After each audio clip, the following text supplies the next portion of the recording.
Hi Malaya!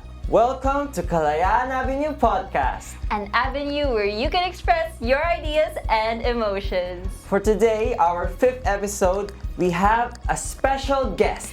Yes, sa sobrang special niya, he is currently working as an AI trainer And his one of our friends, churchmate, and a drummer, and a co-board games player rin, guys. Let us welcome Kuya Mark David Reyes. Hey! Also known as Kuya Vid Reyes. Yes.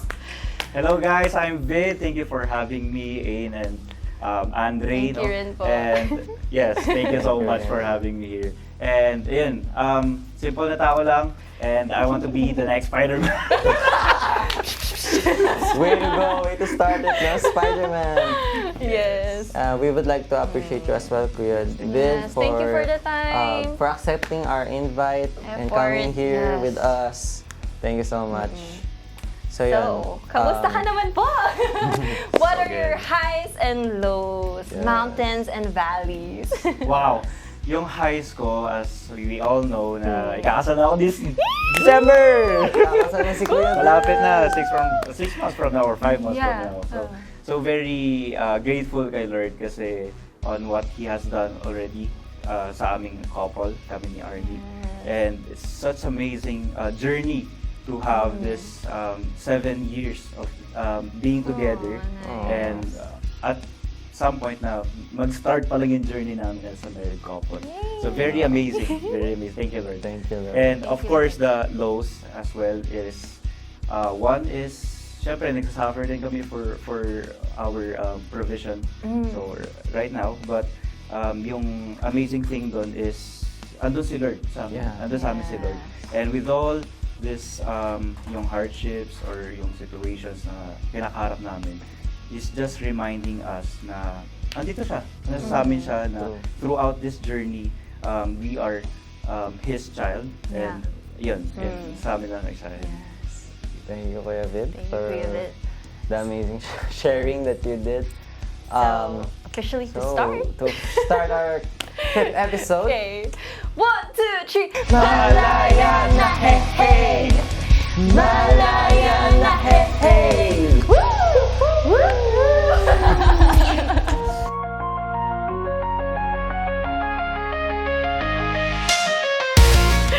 So, ano masasabi niyo po sa matcha niyo kanina? It was so good. It was so Wow. good. So pala isa. Yes. Pero mamaya.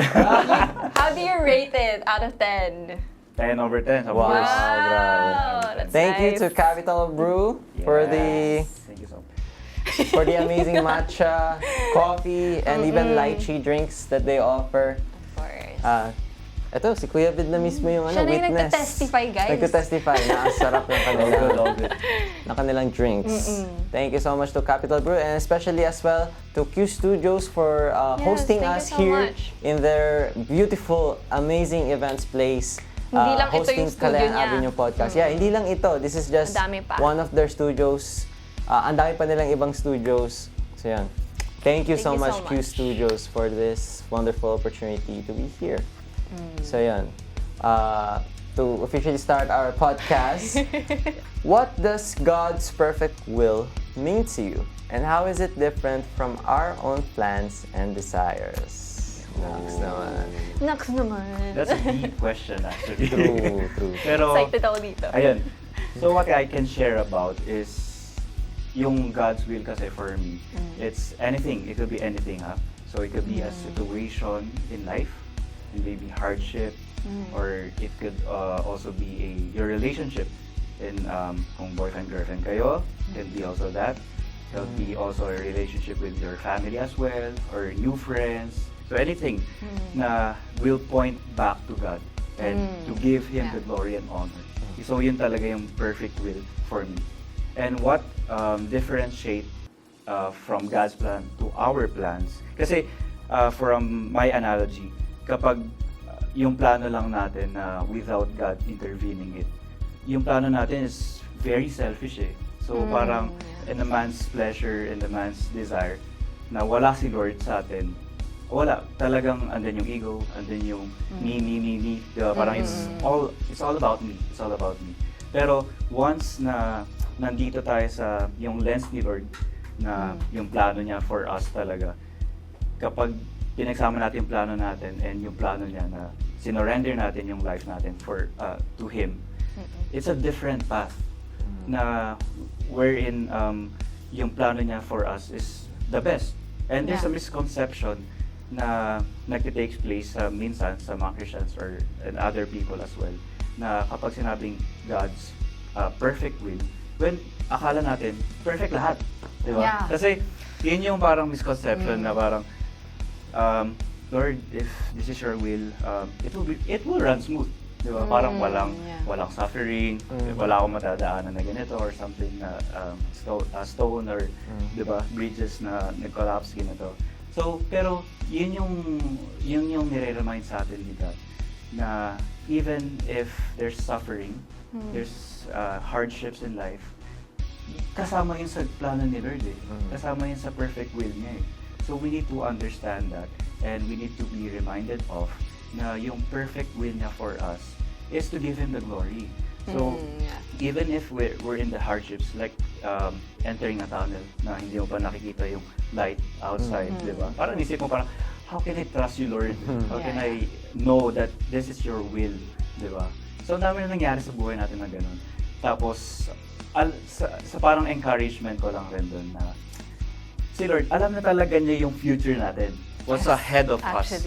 Di ba? Kunyari, parang na-share mo ni Ain na hindi siya nakapasa, ganito. So, parang kung ako yun, parang, ano ba, parang, saan na kaya akong pupunta? Or sa school na ako? Di ba? Parang gano'n. Kasi hindi ko nakikita yung light eh.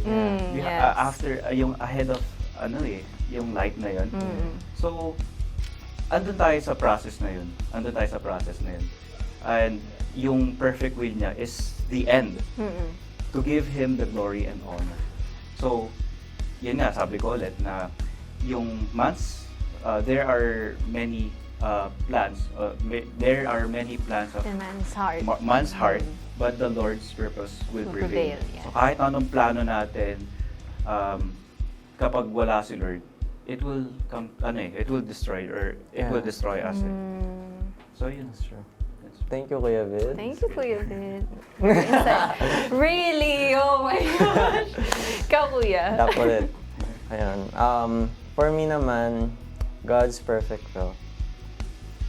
Mahirap yung question na to sa totoo. Actually, kaya Mahirap. I'm looking It's so forward deep to thought. Kuya Vid's Thank you, Kuya Vid, for what you've shared. For me naman, God's perfect will, just like parang mirror lang nung answer ni Kuya Vid. It's not what you think it is, di ba? At first talaga. Well, unang-una, katulad ng sinabi ni Kuya Vid na when you think of God's perfect will, you think na talagang perfect talaga lang siya, true. na smooth lang, walang mangyayaring problema, ganyan. Well, if you think about it, sa Bible may nakalagay, may perfect example na dun kung gaano ka hindi perfect as what you may think perfect is ang will ni God. Yung story ni Joseph. Yeah. Diba? Exactly. He was first betrayed by his own brothers, sold to slavery. Diba? Grabe yung suffering na naranasan niya. And even nakabangon-bangon na siya ng konti. Naging master niya ang isang high-ranking official sa Egypt. And what happened was, na pagbintangang mali pa siya. And that's why nakulong pa siya. So after being sold into slavery, nakabawi ng konti, bumalik ulit sa suffering sa prison. But that didn't stop him. His faith continued to grow more and more in God. And that's what is amazing about Joseph. And yung nakaka-inspire na part ng character niya for me is how even when it seems so dark and gloomy, he still has that just big trust in God, big faith in God na kahit gaano man kadilim yung nararanasan ko ngayon, he just trusts in God. He just knows that God has a better plan for him, that God's will is much more brighter and good and pleasing. So yun, nangyari na nakulong siya, di ba? He even used that opportunity to spread the goodness of God towards other people, towards his fellow prisoners, and even to the prison guard. Alam ko, may kwento doon sa, habang nasa prison siya, di ba, may dalawang prisoners doon. Isang baker, tas isang, nakalimutan ko kung ano yung isa. Yung isa, may panaginip siya. Parang sila nagkaroon ng panaginip. But vastly different yung magiging interpretation ni Joseph sa panaginip nila. Yung isa, ang naging interpretation niya is good, masaya. Makakalaya daw siya from prison and magiging plentiful ulit yung life niya. While yung other, siya yung second na nagtanong. Na-inspire siya dun sa, sa interpretation ni Joseph sa unang person. Sa kanya, sad naman yung naging interpretation. And that just goes to show yung gift na binigay sa kanya ni God. Gift of prophecy, kung ano yung mangyari sa tao. And dahil lang sa faith niya kay God na hindi nag-fail kahit man, kasi ang hirap makulong kaya. Ang hirap makulong kahit, lalo na hindi niya naman kasalanan. Iba. I mean, when you think about it empathetically, di ba? Ang hirap makulong. But in the end, because of his just faith in God's will, God's perfect will, it paid off, and he even became the second ranked lang kay Pharaoh. And he helped his family, he helped his whole nation, Israel, to survive from the famine, that was to come. So yun lang. How about you, sis? Interesting nga ng kwento na yun. Kasi yung kwento na yun, it isn't about Joseph's promotion. Yung kwento na yun, it's also about saving his whole family. Kasi nga, isipin mo kung wala si Joseph as the second, ano ba yun? Second in command. In command. Eh di sana yung buong family niya throughout the famine hindi nag-survive. Yeah. So really may purpose dun si God. Yeah. And actually, ang lalim nga ng question na yun, what is God's perfect will? Parang napaisip rin ako eh. Kaya interested ako. Excited ako marinig yung sinabi ni Kuya Vin. And talagang nag-struck sa akin yung sinabi niya na our lives, it is to glorify God.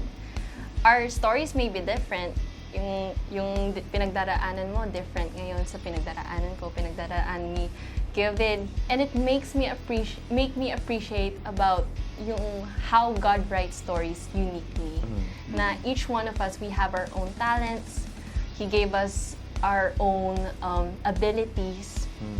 And doon ako napapabilib sa Kanya as our God. And may nagsabi nga sa akin, sabi niya, will you trust God if pinaalam niya agad yung ending ng story mo? Yes. And it made me realize, oh nga no, I like thrill. I like the thrill.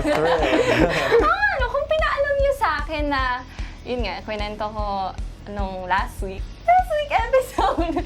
Yung last episode. Last episode na makakapag-aral pala ako sa Dream University. Eh di sana parang chill-chill na lang ako, di ba? He wanted me to learn something in that. Na yung pinagpe-pray ko na, Lord, give me patience. Lord, give me strength in this. Yung mga pinagdaraanan ko pala na, yung binanggit nga ni Kuya Vid na hindi siya smooth, hindi siya perfect. Yeah. May mga talagang bad sides. Yeah. Pero it happens for you to be strengthened by God. Na yung story mo, it's not about you. You're not the point. It's about God, diba? It's less of me, more of Him. Yeah. So yun lang yung nagustuhan ko talaga sa sinagot ni Kuya Vid na our lives, it is to glorify God alone. True. That's true. For the second question naman, what are some ways people can seek and discern God's will when making important life decisions? Interesting. Interesting question. Ang dami actually. Nice. Pero meron akong natutunan back in Bahrain. Nag-stuck sa akin talaga yun. Actually, it's the 5 C's. Pero kinuha ko talaga yung tatlo doon. Yung una is commanding scriptures. It's actually commanding scriptures, it's counsel of the saints, and it's common sense. Okay. So, commanding scriptures, it's when we get back to the character of God. So, when we say commanding scriptures, we go back to the Bible itself. the manual of our life, the Creator, di ba? So, yung very important for us na malaman talaga yung God's perfect will is when we know God's character as well. Yeah. Kasi, kung gusto mong malaman yung sarili mo lang, huwag mo sa Bible, talagang malalaman mo. Pero napakadaming instructions, Yeah. kahit sa Proverbs alone, sobrang dami, di ba? Sa mga characters in the Bible as well. So, ang dami nating mapupulot na life stories, you know. We can also relate to them, di ba? Even though na sobrang tagal na nun, it's very relational until now, on this day, and on the future as well, di ba? So, very important na bumalik tayo dun sa kung ano yung manual talaga natin ng buhay.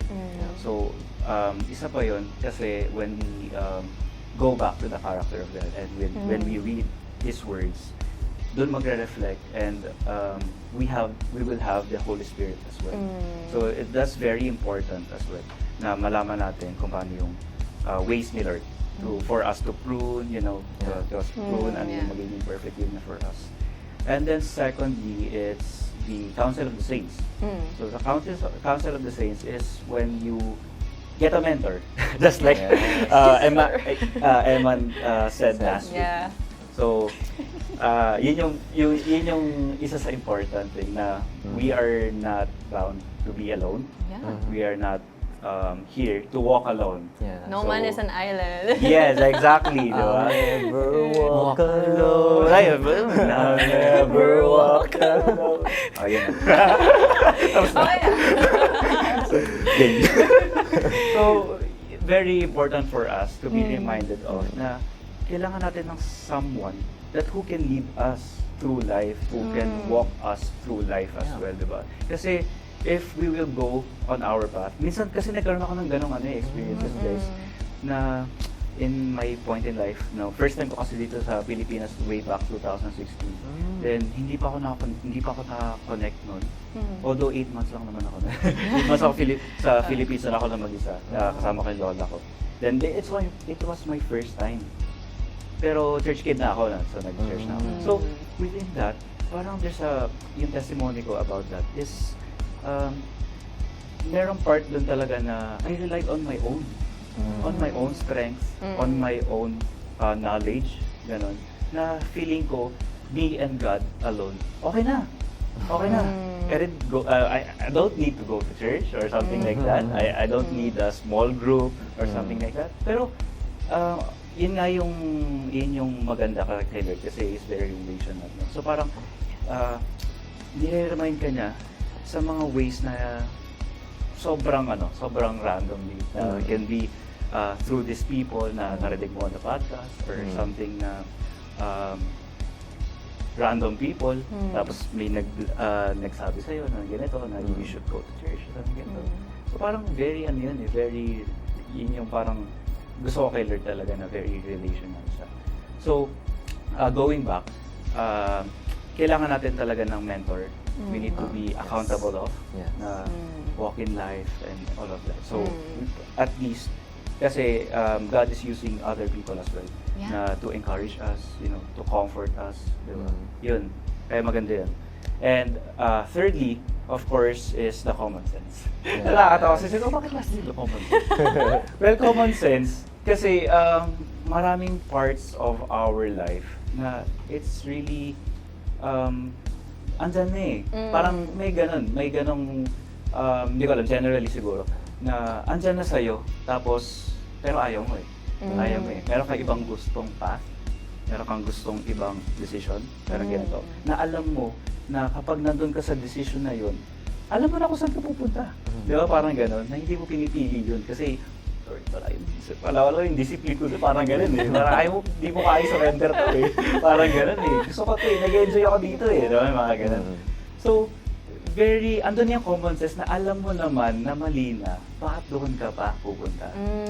So, yun yung magandang reminder for us na we don't justify something na alam nating mali na. So parang sa mga singles out there. Yes. Ayan, eto na. Singles out there. Ay! Singles out there. And of course, kayo darating ka naman kayo doon. So Yeah. sa pagpili rin ng partner. Yes. So sobrang important na alamin nyo yung yung heart ng tao talaga. Oh. So kasi nga maraming syempre, 'di ba, yung problem nga natin sa mundo is human desire, it's the human heart as well.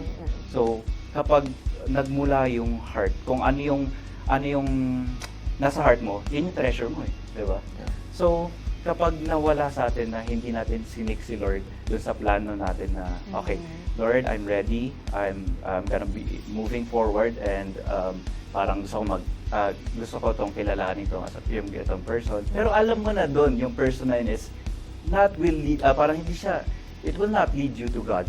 It will not lead you to Christ, diba? Into the church. Mararamdaman mo yun. Yes, Yeah. that's why yun yung sinasabi nila na yung common sense. Na parang kailangan alam mo na, so you already have the discernment. You just need to follow God's way. Yeah. You need to follow God's way.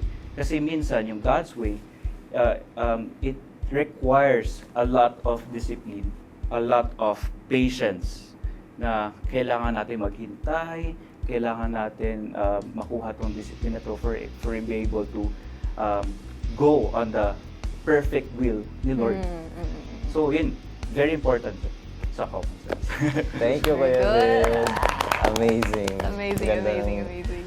Ang ganda naman nung knowledge, wisdom na Ang binigay daming mo sa akin. nanamnamin doon. Yeah, sobrang dami talaga.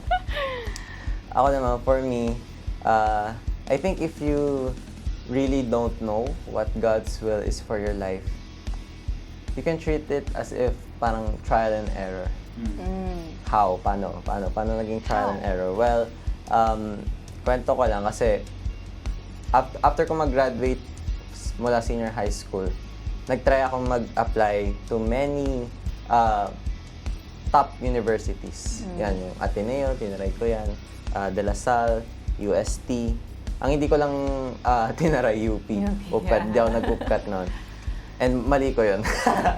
So, ang nangyari is, na-waitlist ako sa Ateneo. Sa De La Salle, natanggap ako actually. Tapos sa UST, tanggap din ako. Pero ang pinaka ina-after ko kasi talaga is scholarships. Ayokong magkaroon ng financial burden sa family namin when it comes to Although my education education. is not a burden. Oo naman. We just want to help. Yeah, we just want to help, and since madami naman kasing ways, or there is a way naman to study without paying a huge sum, 'di ba? So yun. Kaso walang nakapagbigay sa ng full scholarship. Yeah. Doon pala makikita mo na since sinunod mo yung parang plano mo, kasi plano ko talagang magkaroon ng full scholarship, mag-aaral sa isang prestigious university. Kaso wala. Makikita mo na doon kung ano yung will sa'yo ni God eh. May redirection si God na ginagawa. It's not rejection nga, ika nga. It's redirection from God. Yes. And now, nung after nung gap year ko, it was a productive gap year naman. I learned a lot nga from my dad. I already shared this at the 4th episode. Pero sa mga first-timers, welcome to Palayan Avenue Podcast, by the way. Ayun, ang nangyari sa gap year ko after graduating senior high school is I learned a lot about professional photography. Ngayon, kaya ko nang mag-photo coverage mag-isa pagka may event. Wow naman. And thank you po sa reaction nyo. Wow! Absolute Wow, cinema. Thank you. Tapos, ayun, nakapag-try din kami ng iba't ibang opportunities ni Ain. Nag-try kami mag-audition sa PBB. Yeah. And, madami nangyari in that gap year, and I'm so grateful. Hindi siya kawalan for me. In fact, it's a great redirection by God. After nun, natunugan na ako, kumbaga.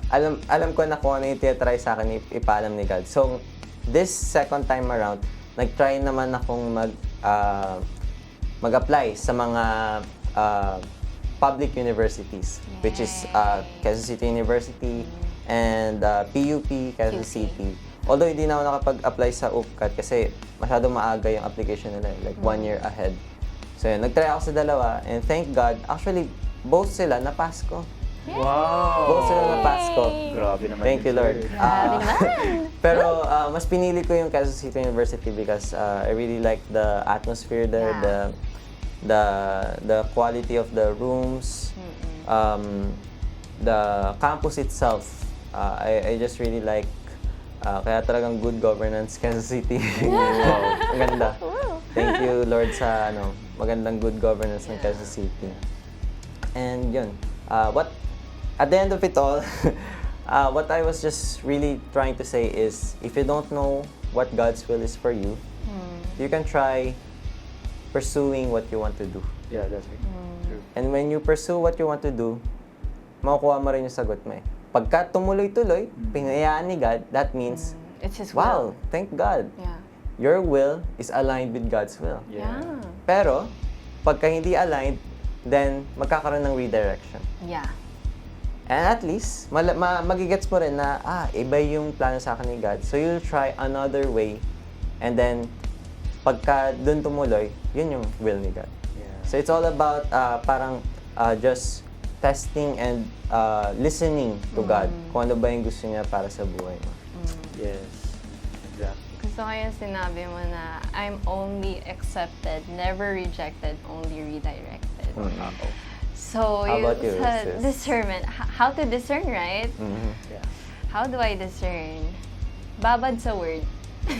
Sa akin naman sa Bible. Exactly. Okay. The Bible is a love letter from God to us. And I believe that the greatest love story is written there. Because a man named Jesus died on the cross for you and raised again after 3 days. And to cover you from your sins so you can be with Him after your life here on earth.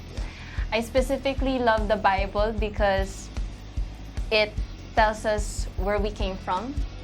It tells us our purpose here on earth. And it also tells us about the life we will have after we transition from the life we have here. Yeah. So, ayun, yung Bible talaga kahit, let's say, it's written 2,000 years ago. Yung mga lessons doon, if you become spiritually sensitive to God, yung mga lessons doon, you can see that it still applies until this day. Yeah. Yung mga corruption, yeah, it applies. It applies talaga. Yung mga napagdadaanan natin sa buhay, it applies until this day. Yeah. And yun nga, how can you be sensitive with God, with His voice? How can a sheep be sensitive to a shepherd's voice? You have to read His word. Yeah. Just like kapag when your parents ask you, who's your friend?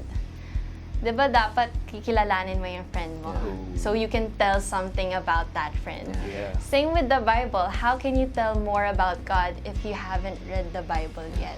No other informative books or self-help books can transform you other than Yeah. the Bible. It is the type of book that when you open it, you will never close it Yeah. again. Ito talaga yung kwento of the week ko eh. So sorry guys. Come on, share it. Come on, share it. Go lang! It's so Testimony hard yan, to guys. get in. Mahirap rin ata makalabas. Joke. May reaction! So, yun. Yung life verse nila sa akin is Romans 8 verse 28. Di ko na ma-recall yung full verse niya. But basta ang sabi dun, all things good happen to those who love Him. All things work together for the good of those who love Him. Yeah, ganun. Okay. Isip ko kasi yung Romans 8:31, iba pala yun. God is for us. So, iba pala. So yun, kala ko talaga na yung theater phase ko, it's a random thing that happened in my life na 2 years lang, diba? Yeah. Na nag-theater workshop lang tayo, tapos nag-professional theater after 1 year, tapos yun na yun. Yeah. Kala ko ganun lang yun. Pero hindi eh. After ilang years, several years, meron Yeah. palang reason si God. Grabe talaga yung will ni Lord. It's the avenue for me to get in my dream university. It's just amazing. Oh, it really amazes me. Si God talagang, He never fails to amaze me every single day of my He is life. an awesome And God. I'm so excited for the rest of my life to witness that kind of love from Him Yeah. pa rin talaga. And I really appreciate yung mga sinabi niyo kanina na yung discernment, you really have to be spiritually sensitive to Him Yeah. so you can know the voice of your shepherd and just really obey His word. So, yun. Nice. That's true. Thank you, sis. Random intrusive thoughts. With Spider-Man. Saan nagaling yun? Galing mo. Parang ano. Okay, well, can you share an experience where you felt God was guiding you toward His will? And what lessons did you learn from that experience? Oh, this question. Wow. Actually, ang dami talaga. Wow. I would, sobrang daming ginagawa ni Lord sa, kahit saan naman, kahit sino sa atin. Yeah. Pero one thing, Pinaka-the best. Pinaka-recent, Yeah, pinaka-recent, nice. and also the best. Actually, dalawa to, pero Yes. Share it! Go. ano Go ba yung una ko, on. ano ko na yung una experience. Okay. Of course, parang connected naman to. So, yung una kasi, it's parang ito na yung lows ko lows and highs. Okay Yung back 3 years ago, nasa Bahrain ako. And I was working, settled, and it's my comfort zone. Kasi doon ako lumaki eh. Parang 18 years nandun na ako. Tapos nandun yung friends ko, family, yung kuya ko nandun, and then yung church, di ba? Church community, nasa Bahrain din. So yun yung kinalakihan ko talaga. But yung moment na yun, sila mama, si kuya, si mama, si papa, and yung dalawa kong kapatid, nasa Philippines. So parang nag-swap kami. Nag-swap. Yung time na yun. So nag-retire kasi si papa noon. So nandun na sila sa Philippines. And yun nga, moving forward, nangyari yung unexpectedly na, kasi yung time na yun, I was ready eh. I was ready talaga na propose na ako, nandun na ako, tapos bibili na ako ng ring. Then something happened na parang, oh Lord, bakit? Parang ganun. So, ang nangyari kasi is, na-stroke yung papa ko. And then, yun, na-stroke, tapos I needed to have this 1 week emergency leave sa work ko. So, I went here, tapos for 1 week only. So, sa 1 week yun, grabe yung suffering namin kasi yung time na rin na yun, sumabay yung kapatid ko, yung si Ezekiel. So si Ezekiel kasi is nabulag siya.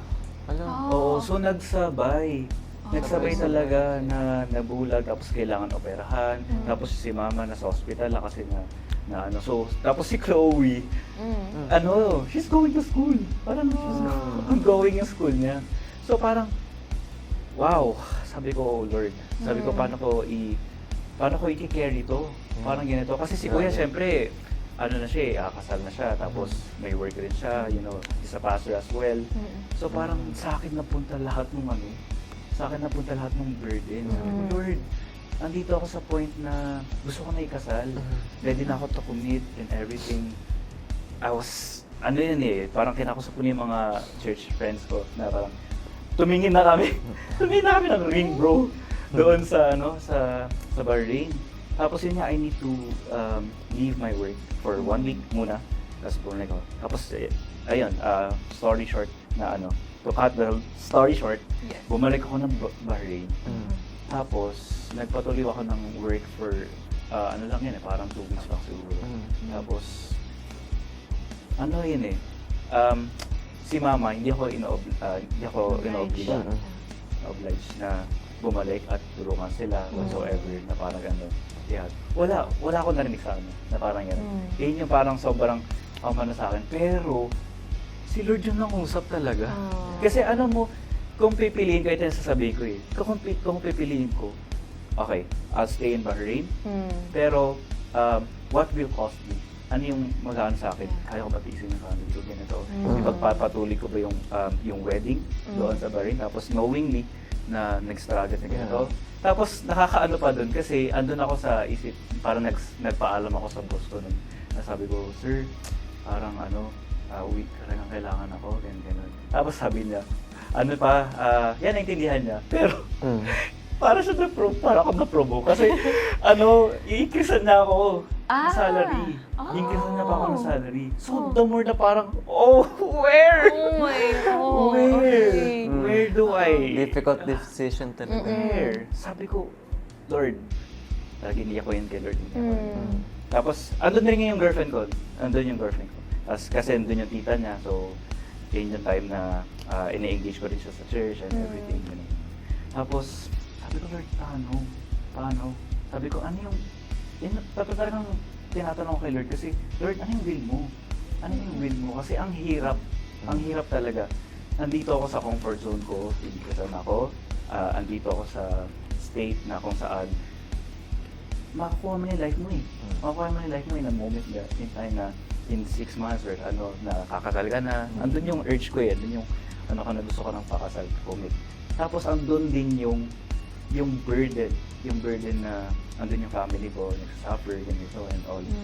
So how do I get this into me? So sabi ko, Lord,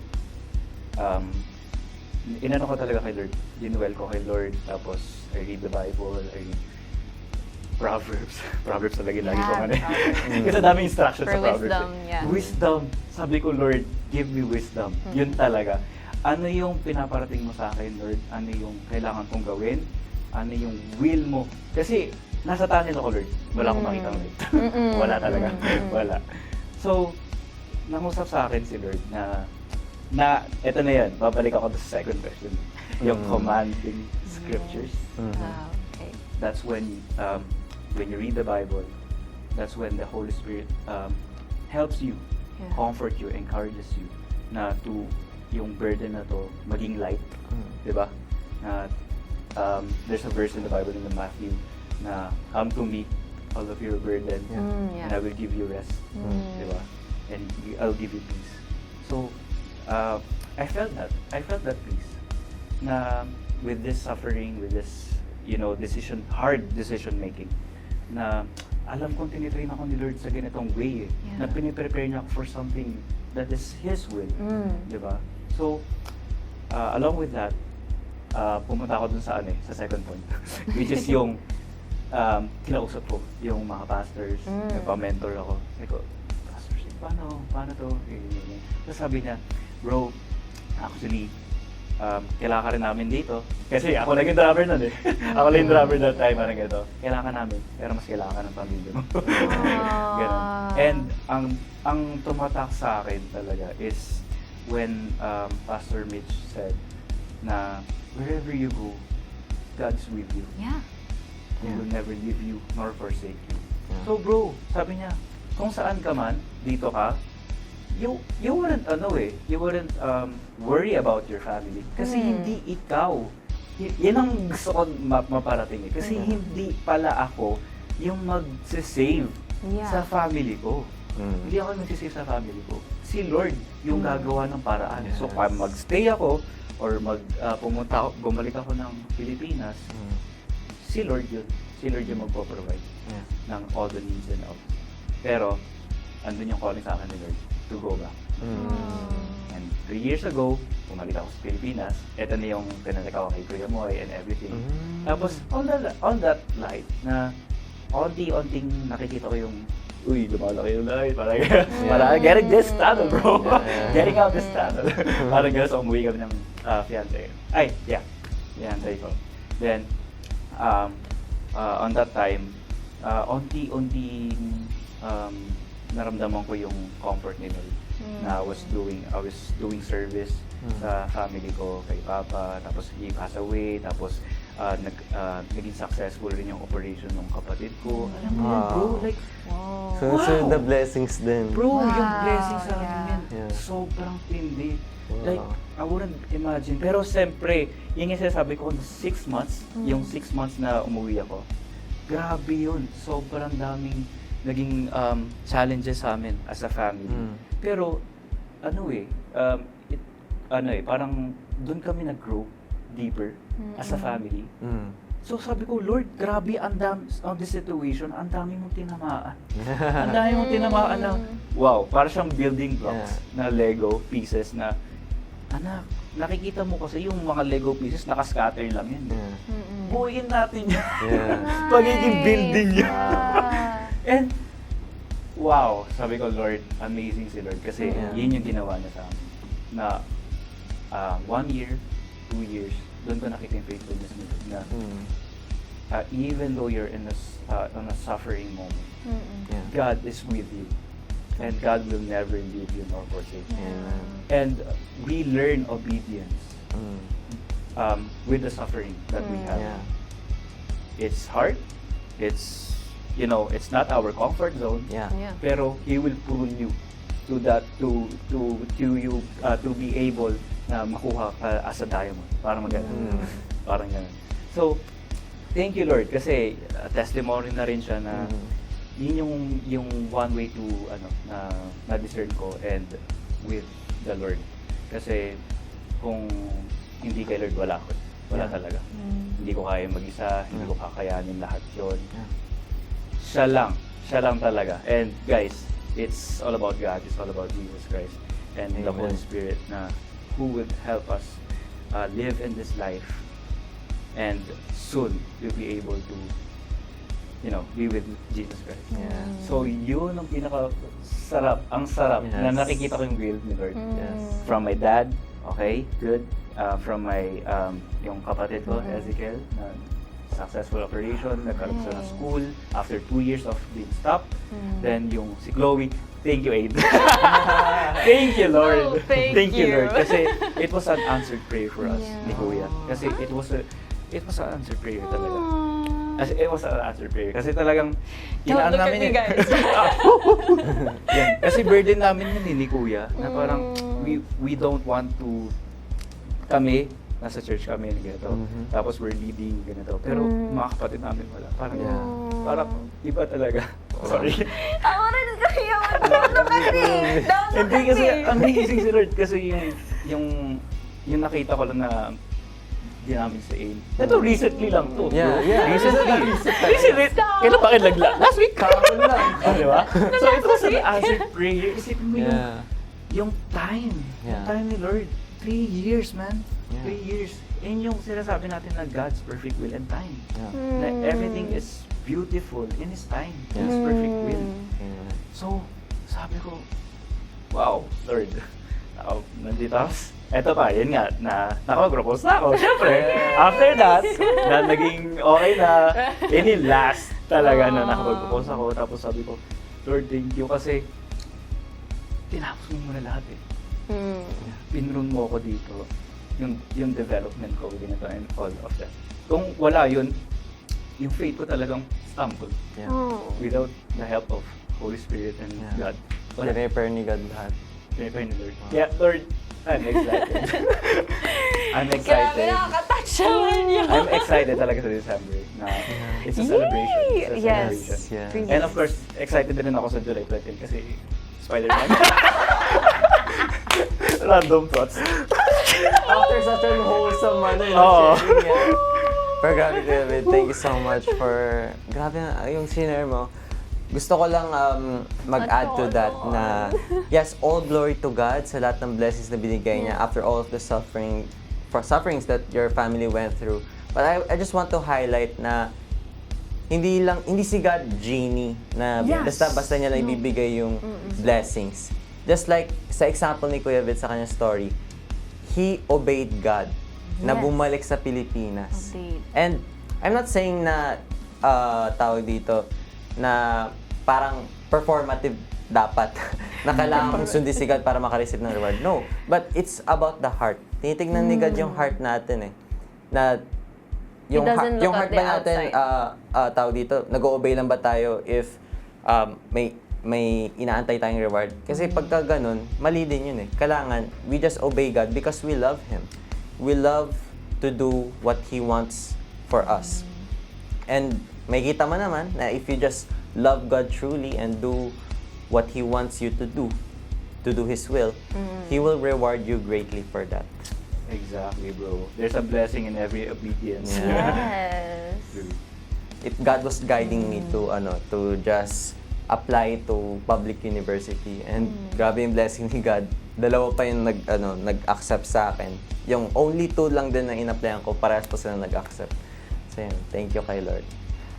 How about you, Oh sis? my gosh, natouch ako dun sa sinabi. Oh, grabe. Grabe, Kuya Vid. Thank you so much for that. Kaya sabi ko, please. Hindi ka iyak eh. Huwag ka umiyak. Kaya mo to. Natouch ako dun kasi, like, years ago, never ko in-expect na magli-lead ako. Kasi, okay, I'm a shy girl. I was a shy girl. Hindi na ata halata. Introvert talaga ako na, okay, hindi ko na kiniklaim na introvert. Pero, mahihain ako. Like, dati nung wino-one-to-one ako, katulad ni Ate Jewel. Nung wino-one-to-one niya ako before, isang tanong niya lang, how was your highs? How was your lows? Wala akong masyadong masabi. Sinasabi ko lang, okay lang po ako. Yun lang talaga sinasabi ko. Like, literal, isang tanong, isang sagot. And right now, I can't believe that, meron rin palang growth in my journey na ginawa si God. And ginawa niya pa akong instrument for Kuya Vince, sister. Kaya parang natatouch talaga ako kasi It's all interconnected. It was orchestrated by Yeah, God. never ko talaga in-expect na magli-lead ako. Kala ko, magiging B-group member lang ako. Kala ko, uupo lang ako. But, you can't anticipate God's plan in your life. And I love listening to Kuya Vid kasi meron siyang wisdom. May wisdom ang mga ang mga above generation sa amin. Kinabahan ako dun Ang mga Wait lang. above generation. Nakisya tayo dito. Ay, Gen Z pa rin si Kuya Vid. Pero may wisdom talaga sa kanila kasi, everyone experiences pain, everyone experiences crushing. That's part of the pruning. Para tayong grapes. Yeah. The more na mas na-value ang grapes, not because it's just a grape na nag-grow from a tree or from a vine pala, from a vine. Pero nagkakaroon ng value ang grapes when it was crushed and turned into wine. And yung wine na yun, kapag tumagal, just like our life here on earth, kapag tumagal ang wine, mas nagiging valuable tayo. Mas nagiging mahal, mas nagiging mas masarap ng araw. Kaya na-appreciate ko talaga I love listening to people older than me. Kasi kakaiba yung yung wisdom nila talaga. May matututunan ka talaga. May matutunan ka talaga. And one thing I learned from Kuya Vid talaga, it's not him, it's God. Yeah. Literally Exactly. God. Footprints on the sand. Yeah. Like, yung minsan mapapalukbak ka na, Lord, nakaya ko yun? Ay, nakaya ko because you carried me. Yes. It's Exactly not the me point. who walked, but it's It's the you. Lord. You just carried me through. Yes. Amen. And yun nga, isa rin sa pruning talaga yung mga tinatanggal, yung ego natin. Also yung external. Minsan may mga tao rin tinatanggal si God, Yeah. and may nire-replace rin siya. Yeah. And part nga rin sa pinag-pray ko is to have a community like this na makakachikahan lang sa podcast and God answered provided. prayer. Answered prayer. Answered prayer si Guys, Kuya answered Vic and si prayer. Eman. So yun, yung mga tinatanggal ni God just reminds me of something I read na it doesn't matter what the voices in the bleachers will say. Kasi minsan may mga tao nagsasabi na, hindi mo kaya yan! Yeah. Sino ka ba? Hindi mo kaya yan! Mga bashers. The most important person there is the one in the middle of the arena. Wow. And that's us na who keeps on rising up even though nagpo-fall tayo minsan, nagpo-fail tayo. The most important person is the one in the arena. It True. doesn't matter kung sino yung nasa bleachers, kung sino nagsasabi na, di mo kaya yan! Yeah. But yung nagmamatter dun is ikaw and the one na nag-cheer sa'yo, which is si Jesus and si God alone. May, Yun. di ko alam kung kasabihan to o kasabihan ko lang to. Pero may Share it. naalala ako na fear not the one who has never been defeated. Yeah. Fear the one who never gives up. Yeah. Wow. Yeah. Grabe, di ba? Saan He- book yun, bro? Di ko alam. Book ni Mark. Wow! Holy I Spirit? just want to add na he makes all things beautiful in his own time. Oh. Yeah. And actually, Lahat.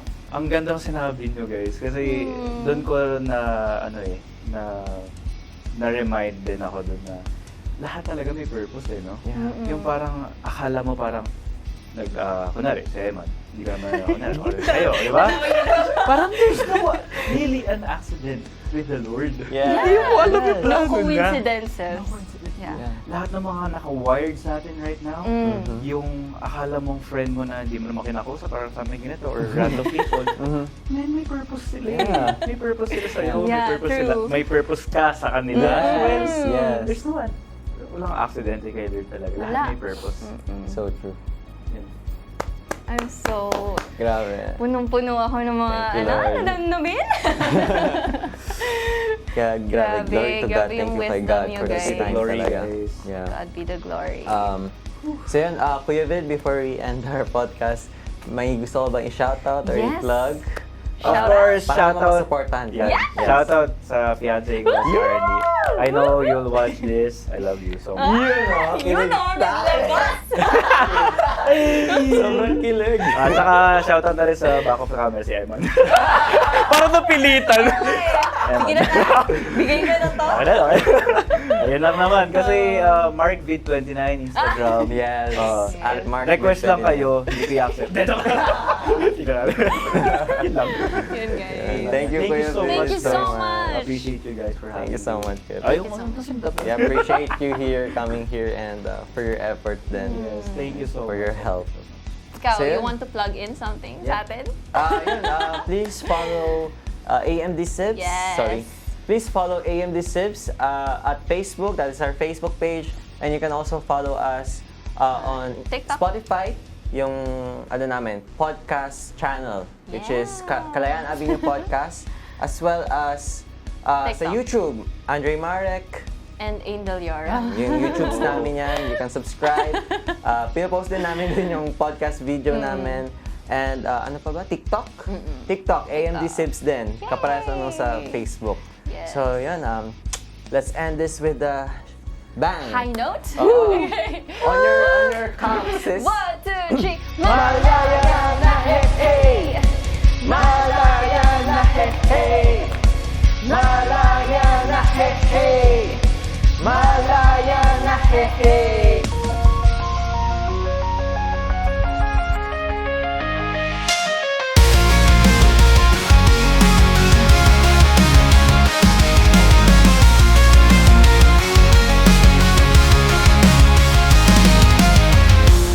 Thank you so much for watching. Yes! Thank you so much! Bye guys. This has been the 5th episode.